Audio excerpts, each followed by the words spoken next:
Inline template where you can actually put your inline HTML tags and it will automatically render at your form element. So there are two ways of doing this. One is hash markup and another one is inline template.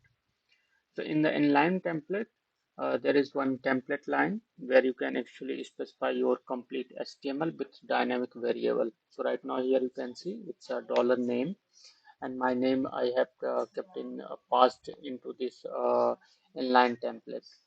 So whenever it will render at front end, it will dynamically replace put the value of dollar name whatever we pass here in the dollar name.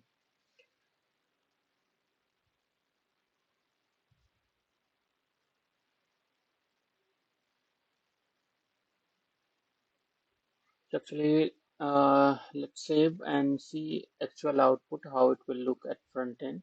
And I'm opening my site here. So right now, it's a fresh Drupal 10 installation. And here I'm putting the path of my form. It's admin demo hyphen form.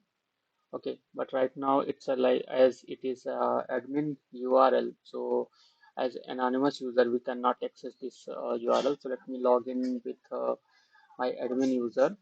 So I have logged in using admin user into Edge browser, and let's open the same URL here. Okay, so now you can see here my name is printed here, and it is coming from that inline template form element. So right now, if I change this just to make sure it is coming from here only. So let's remove some character from my name, and after saving, let's reload the form again. So you can see it's working here.